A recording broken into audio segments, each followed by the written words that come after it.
Tu pries, et le ciel semble vide. Tu médites, et rien ne vient. Tu cherches un signe, n'importe quel signe, et le silence qui répond n'est pas le silence nourrissant dont on a parlé. C'est un silence froid, indifférent, presque cruel. Tu te souviens d'une époque où tu sentais quelque chose, une présence, une guidance, une connexion avec quelque chose de plus grand, mais maintenant, il n'y a plus rien. Tu fais les mêmes pratiques, tu dis les mêmes prières, tu suis les mêmes rituels, et c'est comme parler à un mur.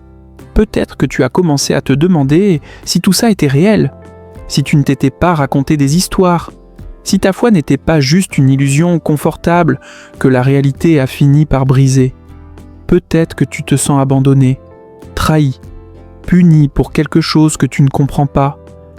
Peut-être que tu n'oses en parler à personne, parce que dans les cercles spirituels, on est censé être connecté, lumineux, en paix, pas perdu dans le désert. Et pourtant, ce que tu vis a un nom, et il est bien plus courant que tu ne le crois. C'est le doute spirituel, l'absence du divin, l'éclipse de la foi. Et c'est peut-être l'expérience la plus taboue du chemin spirituel, parce que personne n'en parle. Les livres parlent des expériences mystiques, des éveils, des illuminations. Ils ne parlent pas des déserts, des nuits interminables, des moments où tout ce en quoi tu croyais semble s'être évaporé. Aujourd'hui, on va briser ce tabou. Dans cette enquête, on va explorer ce territoire douloureux. Pas pour le fuir, pour le comprendre, pour peut-être même y trouver un sens caché. Première piste. Pourquoi cette absence arrive-t-elle ? Qu'est-ce qui cause cette éclipse du divin dans l'expérience humaine ? Deuxième piste. Que faire quand on est dans ce désert ? Comment survivre spirituellement quand toutes les sources semblent taries ? Troisième piste. Et si cette absence était autre chose qu'il n'y paraît ? Et si elle avait une fonction, un sens, une destination ? Je te préviens, cette enquête ne va pas te donner de réponse facile, parce qu'il n'y en a pas. Mais elle va peut-être t'offrir quelque chose de plus précieux, la reconnaissance que tu n'es pas seul, et peut-être une nouvelle façon de regarder ce vide. Tu es prêt à entrer dans le désert ensemble ? Avant d'aller plus loin, reconnaissons la réalité de cette expérience, l'absence de Dieu, ou de l'univers, ou du sacré. Peu importe comment tu l'appelles, c'est une expérience réelle que des millions de personnes vivent, et pas seulement des débutants sur le chemin spirituel, pas seulement des gens dont la foi était faible. Les plus grands mystiques l'ont vécu. Mère Teresa, cette femme qui a consacré sa vie aux plus pauvres, qui semblait irradier la foi et la compassion, a vécu dans ce désert pendant des décennies. Ses lettres privées, publiées après sa mort, ont révélé quelque chose de choquant. Pendant près de 50 ans, elle n'a ressenti aucune présence divine. Elle priait dans le vide. Elle servait sans consolation intérieure. Elle écrivait des choses comme « Dans mon âme, je ressens ce terrible vide. Dieu ne me veut pas. Parfois, je l'entends juste dire « non ». 50 ans, cette femme que le monde entier admirait pour sa sainteté vivait dans un désert spirituel absolu. Jean de la Croix, le mystique dont on a parlé, a écrit longuement sur ce qu'il appelait la noche oscura, la nuit obscure, un état où l'âme est privée de toute consolation divine. Les maîtres zen parlent du doute comme d'un élément essentiel du chemin. Pas un obstacle, mais un passage obligé. Dans la tradition juive, il y a le concept de Ester Panim, la face cachée de Dieu. Ces moments de l'histoire où le divin semble s'être retiré, laissant l'humanité seule. Cette expérience traverse toutes les traditions, tous les siècles, tous les niveaux de développement spirituel. Ce n'est pas un échec, ce n'est pas une punition, ce n'est pas le signe que tu as fait quelque chose de mal. C'est une partie du chemin, une partie dont on ne parle pas assez, parce qu'elle fait peur, parce qu'elle ne se vend pas bien, parce qu'elle contredit l'image d'une spiritualité toujours lumineuse et positive. Mais la nier ne la fait pas disparaître, ça la rend juste plus solitaire. Alors, parlons-en. La piste des causes, premier indice. Pourquoi cette absence survient-elle ? Il n'y a pas une seule cause, il y en a plusieurs, qui parfois se combinent. Première cause possible, l'épuisement. Tu as peut-être trop donné, trop pratiqué, trop cherché, L'énergie spirituelle, comme toute énergie, a besoin de se renouveler. Si tu puises sans cesse sans te ressourcer, la source se tarit. Pas parce que le divin t'a abandonné, mais parce que toi, tu es épuisé. Ton récepteur est à plat. Tu n'as plus la capacité de percevoir ce qui est toujours là.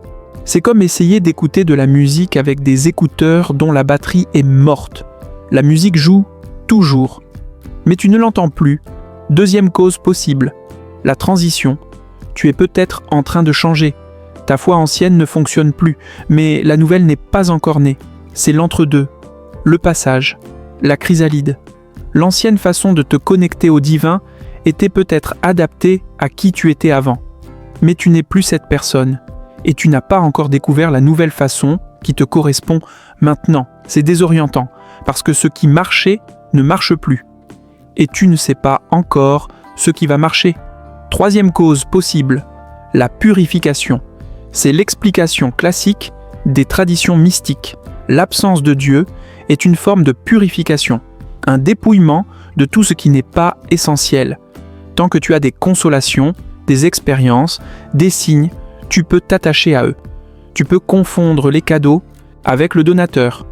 Tu peux aimer les sensations spirituelles plutôt que le divin lui-même. L'absence te force à aller plus profond, à chercher au-delà des expériences, à aimer sans recevoir, à croire sans preuve.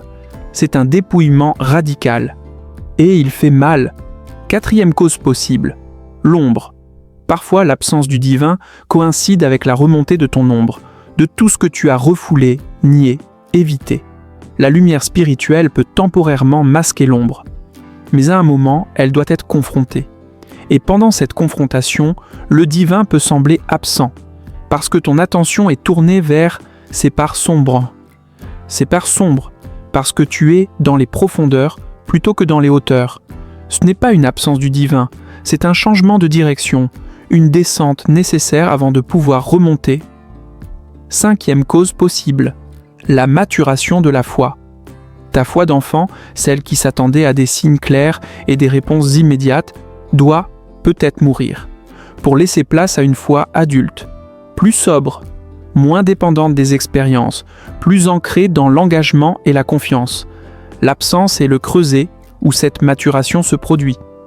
Tu ne peux pas développer une foi qui ne dépend pas des consolations tant que tu as des consolations. C'est seulement dans le désert que tu découvres ce qui reste quand tout le reste a été enlevé. Sixième cause possible, le mystère. Et parfois il n'y a pas d'explication. Le divin est, par définition, au-delà de notre compréhension. Ces voix ne sont pas nos voix. Peut-être que cette absence a un sens que tu ne peux pas saisir avec ton mental humain. Peut-être que tu comprendras plus tard. Peut-être jamais. Accepter le mystère fait partie du chemin. Renoncer à tout comprendre. Faire confiance même dans l'obscurité. La piste de la survie. Deuxième indice. Comment survivre dans ce désert? Parce que c'est bien joli de comprendre les causes possibles. Mais quand tu es dedans, tu as besoin de quelque chose de plus concret. Première clé. Continue. C'est le conseil le plus simple et le plus difficile. Continue tes pratiques, même si elles semblent vides, même si tu n'y crois plus vraiment, même si chaque prière semble tomber dans le vide. Continue. Pas parce que ça va magiquement ramener la présence, mais parce que l'acte de continuer, malgré l'absence, a une valeur en soi. C'est un acte de foi pure, une foi sans récompense, une foi sans consolation. Et c'est peut-être la foi la plus authentique qui soit. Les moines appellent ça la fidélité dans la sécheresse. Rester au poste même quand le poste semble abandonné. Deuxième clé, simplifie. Dans le désert, le luxe n'a pas de place.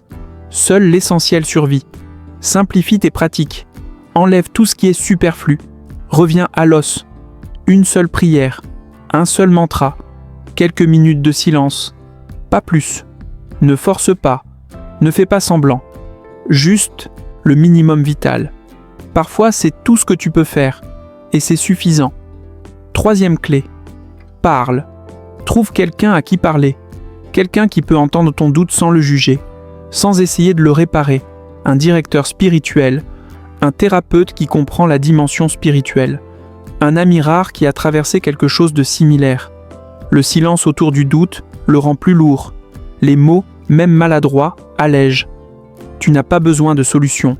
Tu as besoin d'être entendu. 4e clé. Lis les témoignages. Tu n'es pas le premier à traverser ce désert. Des milliers de personnes l'ont fait avant toi et ont laissé des traces. Les écrits de Jean de la Croix, les lettres de Mère Teresa, les récits de mystiques de toutes les traditions. Ces témoignages ne vont pas te sortir du désert, mais ils vont te montrer que le chemin existe, que d'autres l'ont parcouru, que tu n'es pas perdu, même si tu te sens perdu. 5e clé. Prends soin de ton corps. Quand l'esprit est en désert, le corps devient encore plus important. Mange correctement, dors suffisamment, bouge, passe du temps dans la nature. Le corps est un ancrage quand tout le reste flotte. Il est une constante quand tout le reste est incertain. Et parfois, c'est par le corps que les premières gouttes reviennent, une sensation de paix pendant une marche, un moment de présence pendant un repas conscient. 6e clé. Cherche la beauté. La beauté est une porte vers le sacré qui reste souvent ouverte même quand les autres sont fermés. L'art, la musique, la nature, un visage aimé, un geste de bonté. La beauté ne demande pas de foi, elle se donne directement. Elle touche sans intermédiaire. Laisse-toi toucher. Même si tu ne sens plus la présence divine directement, tu peux peut-être encore la sentir à travers la beauté. 7e clé, accepte de ne pas comprendre. C'est peut-être le plus difficile. Accepter que tu ne sais pas pourquoi ça arrive. Accepter que tu ne sais pas combien de temps ça va durer. Accepter que tu ne sais pas ce qui va se passer ensuite. L'incertitude est terrifiante, mais lutter contre elle est épuisant. À un moment, il faut lâcher, pas abandonner. Lâcher le besoin de comprendre et de contrôler. S'abandonner au mystère, même si le mystère est douloureux. La piste du sens. 3e indice. Et si cette absence avait un sens caché? Pas un sens facile, pas une consolation rapide, mais quelque chose de plus profond. Première possibilité. L'absence comme enseignement. Qu'est-ce que l'absence t'enseigne que la présence ne pouvait pas t'enseigner? Peut-être la foi sans preuve, l'amour sans retour, la fidélité sans récompense. Ce sont des qualités qui ne peuvent pas se développer dans l'abondance. Elles ne naissent que dans le manque. Le désert te forme d'une manière que l'oasis ne pourrait jamais faire. 2e possibilité, l'absence comme espace. Peut-être que le divin s'est retiré pour te laisser de la place. Place pour grandir, place pour devenir autonome, place pour découvrir ta propre force. Un parent qui ne lâche jamais la main de son enfant ne lui permet pas d'apprendre à marcher seul. Peut-être que l'absence n'est pas un abandon, c'est un acte de confiance. Le divin qui te dit « Tu peux le faire maintenant ». 3e possibilité, l'absence comme inversion. Et si le divin n'était pas absent, mais présent d'une manière que tu ne reconnais pas? Tu cherches la présence là où tu l'as connue avant, dans les expériences mystiques, les sensations de paix, les signes clairs. Mais peut-être que le divin est maintenant ailleurs, dans le doute lui-même, dans la persévérance, dans la compassion que tu développes en souffrant. Ce que tu prends pour une absence pourrait être une présence déguisée. 4e possibilité, l'absence comme préparation. Peut-être que quelque chose se prépare, quelque chose de nos grands, et que cette préparation nécessite un vide, comme un terrain qui doit être déblayé avant de construire, comme un silence qui précède une révélation. Tu ne vois pas ce qui se prépare, mais quelque chose travaille dans l'invisible. 5e possibilité, l'absence comme révélation de ce qui reste. Quand tout est enlevé, qu'est-ce qui reste? Cette question est au cœur des traditions mystiques. Dans le désert, tu découvres ce qui reste quand tout le reste a été retiré.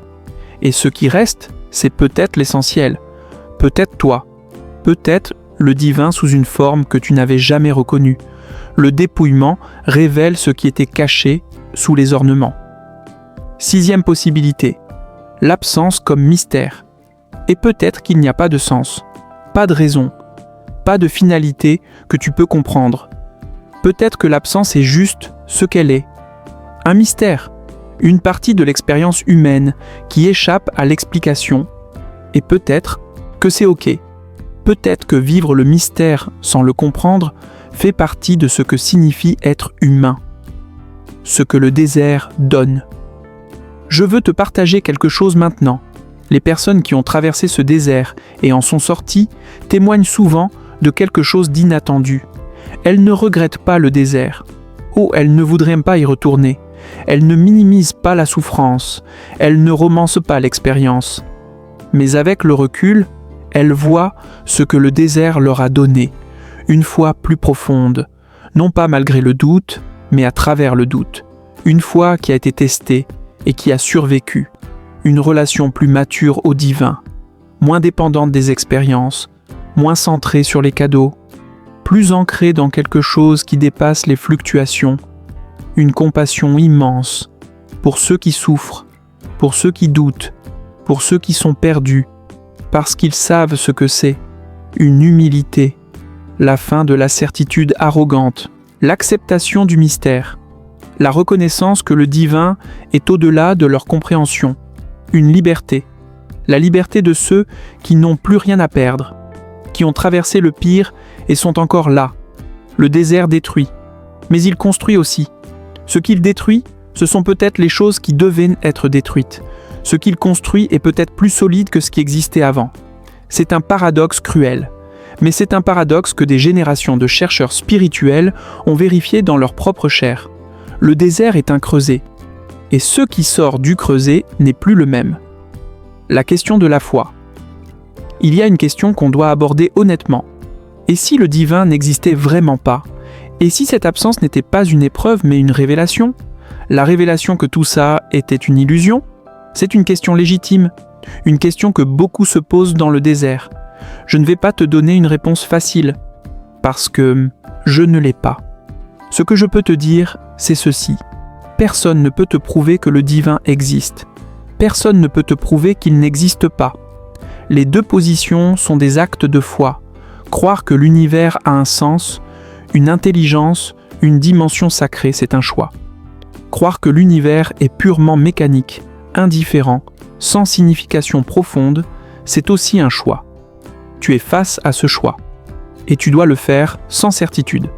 Ce que je peux te dire aussi, c'est que les expériences que tu as vécues avant le désert étaient réelles.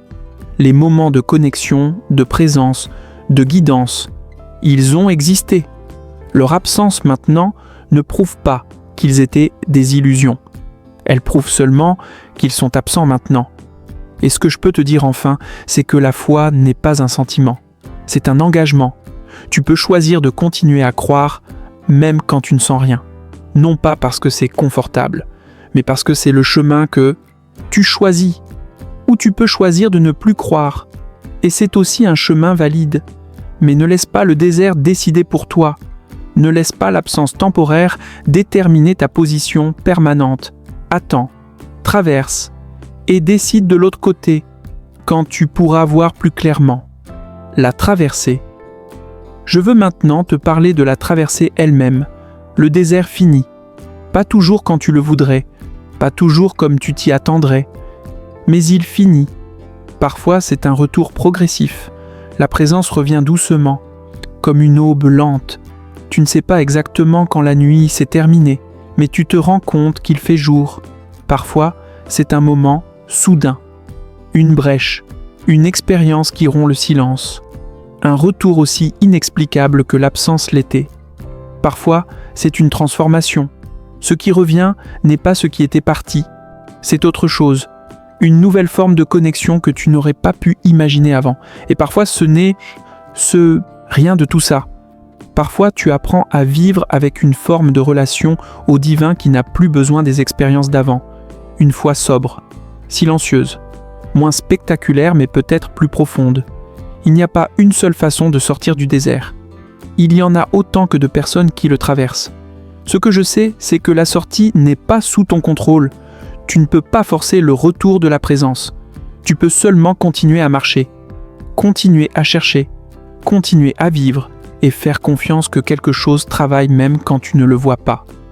Si tu es dans le désert en ce moment, Je veux te dire quelque chose. Tu n'as pas échoué. L'absence du divin n'est pas le signe que tu as fait quelque chose de mal, que tu n'es pas assez spirituel, que tu as été abandonné. C'est une partie du chemin, une partie que presque personne ne montre, mais une partie réelle, une partie que les plus grands mystiques ont traversée. Tu es en bonne compagnie, même si tu te sens seul. Je veux aussi te dire ceci. Le divin que tu cherches est peut-être plus proche que tu ne le penses. Pas là où tu le cherches, pas sous la forme que tu attends, mais peut-être là, dans le doute lui-même, dans ta persévérance, dans ta soif.